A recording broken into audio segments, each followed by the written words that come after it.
y bienvenidos a Historia en Celuloide. En esta ocasión tengo el placer de hablar sobre la película Cleopatra de 1963 y dirigida por Joseph L. Mankiewicz. Esta película vendría a ser la tercera vez que la historia de la reina de Egipto es adaptada a la gran pantalla, comenzando en el año 1917 con Theda Bara, la vampiresa del cine mudo, y nuevamente en 1934 con Claudette Colbert y dirigida por Cecil B. DeMille. Ambos proyectos resultaron ser exitosos, por lo que se puso en marcha una nueva producción por 20th Century Fox, esta vez protagonizada por Elizabeth Taylor.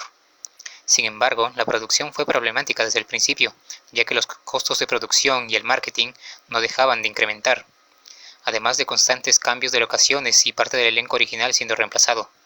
El director originalmente presentó un corte de la película de 6 horas de duración, pero los productores demandaron recortes para estrenarla en más cines, por lo que se redujo a 4 horas. El director insistió en preservar el corte original y presentar la película en 2 partes, pero esto fue rechazado, por lo que el metraje restante ahora está perdido. La película terminó siendo la más cara producida hasta el momento, costando $31 millones, y casi envía a la quiebra a la Fox, a pesar de que fue la película más taquillera ese año. Sin embargo, esto marcó un punto y aparte para las megaproducciones de Hollywood, sobre todo para las épicas de romanos, pues a partir de entonces se estrenarían filmes más discretos por un tiempo.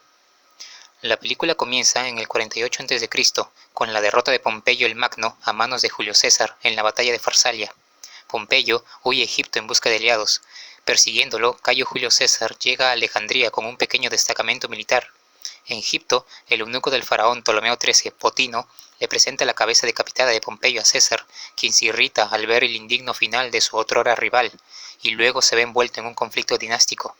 Ptolomeo afirma que su hermana Cleopatra fue exiliada y murió, pero resulta que está viva. La reina egipcia penetra en los aposentos de César envuelta en una alfombra, quien queda cautivado por su belleza e inteligencia, poniéndose de su lado y contra Ptolomeo y Potino. Con pocas tropas, César sin embargo defiende Alejandría derrotando a los egipcios, pero la lucha provoca el incendio de la famosa biblioteca de Alejandría. Cleopatra recupera su influencia con la ayuda de César y se convierte en la gobernante de facto del país y la favorita de César. Los romanos permanecen en Egipto durante mucho tiempo, hasta que Cleopatra da a luz a un hijo, llamado Cesarión, a quien César reconoce como tal y su heredero. César vuelve a Roma y después de unos años llama a Cleopatra. La reina egipcia entra en la capital de la República organizando una gran entrada en una procesión extraordinaria. Cleopatra y su hijo permanecen en la villa de César, pero a los políticos de Roma no les gusta el hecho de que César rinda tales honores a una reina extranjera. La difícil lucha política termina con el asesinato y muerte de César a manos de los senadores. Cleopatra se ve obligada a abandonar Roma a toda prisa. La segunda parte de la película comienza inmediatamente después de la batalla de Filipos, en la que Marco Antonio y Octavio derrotaron a los asesinos de César. Después, la administración de las provincias de Roma se distribuye entre el nuevo triunvirato, con el oriente para Marco Antonio, quien necesita dinero y recursos para sus ambiciones políticas y militares, y el único lugar donde pueden conseguirlos es Egipto. Antonio y Cleopatra se encuentran y forman una unión amorosa y política, pero esto no forma parte de los planes de Octavio. Después de que Antonio llega a Roma, organiza un matrimonio de conveniencia entre su hermana y él. Cleopatra, al enterarse de la traición de su amante, se niega a rendir homenaje a Roma. Tratando de encontrar un compromiso, Antonio regresa con la reina egipcia, pues está perdidamente enamorados. En el Senado, esto causa indignación, que Octavio manipula hábilmente hasta tal punto que Roma está lista para pasar a la acción militar. El enfrentamiento decisivo tiene lugar en el combate naval de Actium. Antonio, más acostumbrado a las batallas en tierra, es derrotado por la flota de Octavio, comandada por Agripa, un viejo aliado de César. En un momento decisivo, Cleopatra es informada de la muerte de Antonio, y ella abandona la batalla. Antonio, cuyo barco estaba cercado, logra escapar y huye a Egipto tras ella. Él, sintiéndose traicionado, surge una confrontación entre ellos. Mientras tanto, el ejército de Octavio, que no encuentra resistencia, entra en Egipto y se acerca rápidamente a la capital. Antonio intenta sin éxito enfrentarse a Octavio, pero sus tropas lo abandonan desertando al enemigo. Antonio regresa a Alejandría, pero no encuentra a Cleopatra en el palacio. Sintiéndose abandonado por todos, se apuñala con su propia espada. Antonio, herido de muerte, es transportado al templo donde Cleopatra se refugió y muere en sus brazos. Las tropas romanas ocupan la ciudad. Octavio intenta hacer un trato con Cleopatra y llevarla viva a Roma, pero ella nota el anillo de su hijo en su dedo. Cleopatra se da cuenta de que Cesarión, el hijo que tuvo con César, ha muerto. La reina, que no quiere ser exhibida como trofeo del vencedor, también perece, haciéndose morder por una serpiente venenosa al lado de la tumba de su amante. Y bueno, hasta aquí el resumen. La verdad es que la película adapta muy bien la historia real, añadiendo elementos y romantizándola, en base a la tragedia shakespeariana y las leyendas que se han escrito sobre esta historia, a la vez que omite o cambia algunos sucesos. Para empezar, tenemos a Cleopatra, interpretada por la legendaria Elizabeth Taylor, en su rol más conocido, donde es representada como una femme fatal, bellísima, coqueta, orgullosa e inteligente, y profundamente egoísta, pero con un lado maternal. En realidad, Cleopatra VII era mucho más sagaz de lo que se muestra en la pantalla, así como ambiciosa. Era además políglota, diplomática y escritora de tratados médicos, y hasta comandante naval. No era egipcia, sino de origen griego, además de no ser particularmente bella, pero su personalidad atrayente le permitió seducir a los hombres más poderosos de su época. En el filme se muestra que Cleopatra solo tuvo un hijo con César, Cesarión, pero ella en realidad tuvo 3 hijos más con Marco Antonio, incluyendo a los gemelos Alexander Helios y Cleopatra Selene II, y posteriormente a Ptolomeo Filadelfus, para los cuales intentaría establecer como monarcas de los distintos territorios del Mediterráneo oriental. Tampoco se muestra que cuando César toma el control de la situación en Alejandría, arregle el matrimonio de Cleopatra de 22 años entonces, con su hermano menor Ptolomeo XIV, de 12 años, según las costumbres egipcias que permitían la endogamia, aunque esto solo fue nominal, ya que Cleopatra para entonces vivía junto a César. Como monarca, sin embargo, se encargó de supervisar personalmente los asuntos del Estado, sin delegar funciones a favoritos o aduladores, aunque tuvo que afrontar hambrunas y problemas financieros, lo que la llevaron a devaluar la moneda. Realizó numerosas muestras de generosidad al repartir el trigo de los graneros y perdonar las deudas de la población, cosa que no muestra el filme. Otro punto que difiere de la historia es que la gran entrada de Cleopatra en Roma nunca sucedió. Sí se hospedó en la villa de César, pero no tuvo ninguna procesión en su honor, a pesar de su estatus de monarca. Luego tenemos a Julio César, que aparece como un veterano y pragmático militar, en la cual tal vez es la mejor y más fiel representación de César en la pantalla, pues él era un romano de más de 50 años, dotado estratega y político, con debilidad por las mujeres y que se había casado 4 veces, aunque nunca se casó con Cleopatra como muestra la película. Si bien vivieron juntos en concubinato. Tampoco se muestran las campañas militares de César a lo largo del Mediterráneo, pues la guerra civil no había terminado con la muerte de Pompeyo. En África e Iberia venció a Catón y al hijo de Pompeyo respectivamente, acompañándolo a Octavio en esta última campaña, así como una corta guerra de solo 5 días en Asia Menor contra Fármace II del reino del Ponto, al que derrotó rápido y totalmente y pronunciaría su famosa frase: vine, vi y vencí. César nunca llegaría a ser emperador ni monarca, pero su nombre pasaría a la posteridad como título de emperadores, pues desde Augusto todos los emperadores romanos llevarían el título de César, así como los emperadores rusos y alemanes, que usarían el cognato zar y kaiser respectivamente.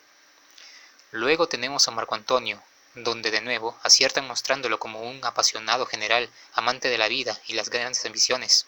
Si bien Marco Antonio aparece más joven de lo que en realidad era, pues cuando conoce a Cleopatra ella tenía 14 años y él ya 28. Además, tras la batalla de Filipos, él ya estaba casado con su tercera esposa, una mujer llamada Fulvia, ambiciosa noble romana que ordenó personalmente el asesinato de los enemigos políticos de su esposo en Roma. Durante las purgas de la guerra civil, su esposa también llegaría a hacerle la guerra al mismo Octavio, años antes de la batalla de Actium, para asegurarse de que Antonio se convirtiera en el único hombre fuerte de Roma. Algunos afirman que esta acción fue precipitada y motivada por celos, puesto que para entonces ya se sabía que Cleopatra estaba en amoríos con Marco Antonio. Sin embargo, Octavio logra derrotar a sus tropas con algunas dificultades, y los dos triunviros se reconcilian con Antonio divorciándose de Fulvia y casándose con la hermana de Octavio, Octavia, y con quien tendría 2 hijas. Sin embargo, poco tiempo después regresaría a Egipto y a Cleopatra, junto a los gemelos que le dio, Helios y Selene, alumbrando después a su tercer hijo. En total, Marco Antonio llegaría a tener 8 hijos de sus 5 esposas. Por supuesto, nada de esto aparece en el film. Tampoco su fallida guerra contra el Imperio Parto, donde perdió más hombres que el mismo Craso, ni su victoria sobre Armenia, tras la cual celebra un triunfo en Alejandría, cosa que no verían bien en Roma, al tratarse de una de sus más honradas ceremonias. Tampoco muestran a Herodes, pues es Marco Antonio quien lo instala como rey de Judea a cambio de su vasallaje a Roma. Otro punto en que la película difiere es que durante la batalla de Actium, Antonio clama tener muchos más barcos que Octavio. La verdad es que las fuerzas eran numéricamente similares, si bien los barcos de Antonio eran más grandes, mientras que las de Octavio eran más pequeñas y maniobrables, con marinos experimentados por la guerra contra los piratas sicilianos, mientras que Antonio tenía muchos mercantes en su tripulación. Además, en el film, Antonio abandona sus fuerzas para perseguir a Cleopatra, cegado por el amor. La verdad es que ambos, al ver que la batalla estaba perdida, huyeron juntos para salvar el tesoro de la nave de insignia de Cleopatra y luchar otro día.